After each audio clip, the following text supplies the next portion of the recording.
People vanish in Yosemite National Park in ways that should be impossible. Same locations, same strange details, same disturbing patterns. And yet, no one in authority wants to talk about it. One hiker disappears after hearing a metallic humming sound in the trees.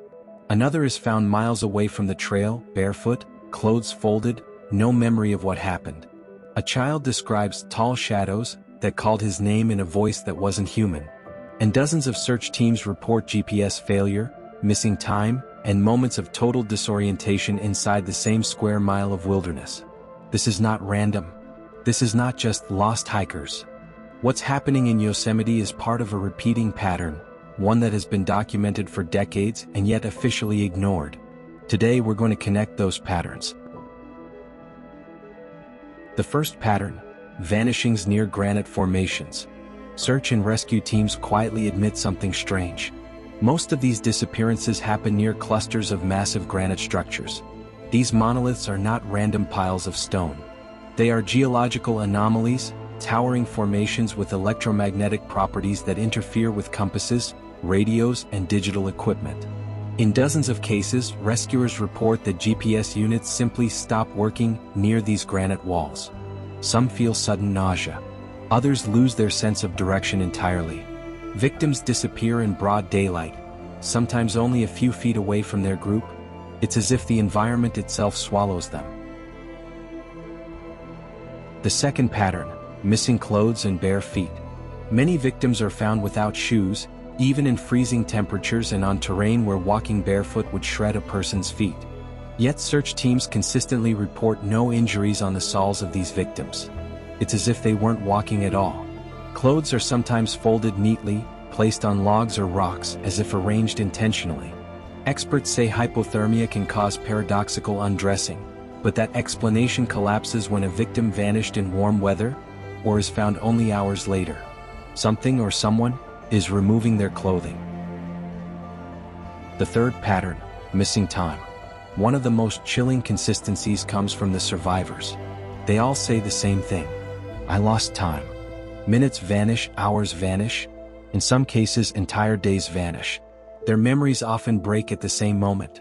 A sound, a feeling, a shift in the environment that they can't describe. One survivor said he heard what he called a metallic whistle that moved through the trees like a drone. Then he woke up miles away, lying face down on cold granite, with the sun in a completely different position. He had no idea how he got there. The fourth pattern: the woods going silent. Veteran search and rescue teams dread one particular moment: when the forest suddenly becomes dead quiet, no insects, no wind, no animals. Just a suffocating silence that feels unnatural, like something is watching. Many rescuer logs mention this silence immediately before discovering evidence, or losing track of another missing person. Experienced trackers say it's the same type of silence that happens right before a predator attack. But what kind of predator causes compasses to glitch and makes time disappear? The fifth pattern: impossible sounds. Heard by both survivors and rescuers. Metallic humming, deep mechanical rumbling, voices calling their name, human screams that echo strangely, footsteps circling campsites but no tracks left behind. The voices are the most disturbing. Several children describe hearing a family member calling them, even though that person was miles away or nowhere near the park. Others describe voices that sound human at first, then become distorted, wrong, and impossible. Whatever is mimicking those voices isn't human.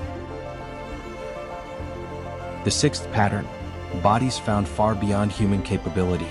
Time after time, victims are found in places no human could physically reach: steep cliffs, narrow ledges, ravines surrounded by sheer walls, or miles from their last known location. Some would have had to travel over mountains in the dark without gear, without food, without shoes. Search experts say it's not just improbable, it's impossible. In the strangest cases, the bodies show no signs of exhaustion, no survival behavior, often no cause of death at all, as if they were simply placed there. But what about the theories? What's really happening in Yosemite? Authorities blame weather, dehydration, or getting lost. But none of those explanations line up with the actual evidence. So we look at the theories people aren't allowed to talk about. The first theory says electromagnetic distortions.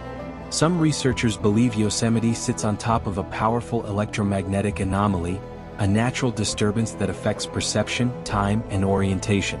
This could explain missing time, GPS failure, disorientation, impossible navigation errors. But electromagnetic anomalies don't remove shoes. They don't mimic human voices. The second theory, in the other hand, says infrasound. Low-frequency sound waves below human hearing can cause panic, confusion, hallucinations, even temporary paralysis. Big granite structures are known to create resonant chambers that naturally generate infrasound.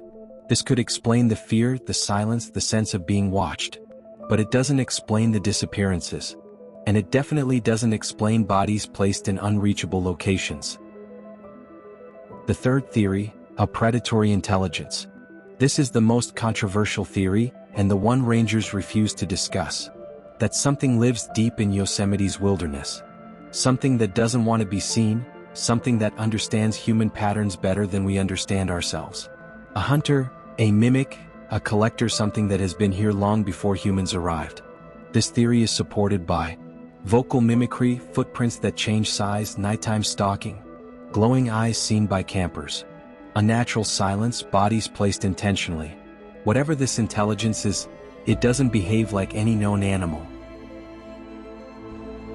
And for the last theory, hidden military operations. Some investigators point to restricted zones, mysterious aircraft sightings, and underground seismic activity. Is the government testing something? Is there a facility hidden inside Yosemite's granite structures? Are people disappearing after stumbling into something they were never meant to see? It sounds extreme, until you compare the disappearances to maps of restricted air corridors and no civilian regions. The overlap is uncomfortable. And the final pattern that most of you probably got it already, no answers. Despite hundreds of cases, Yosemite's missing persons files remain fragmented, inconsistent, and often sealed. The official explanations don't match the evidence. Ranger reports go missing. Witness testimony is misfiled. Search teams are told not to discuss certain details. Someone knows more than they're saying. Until the patterns are acknowledged, people will continue to vanish in Yosemite. And whatever is hiding in those forests is still there, still watching, still waiting.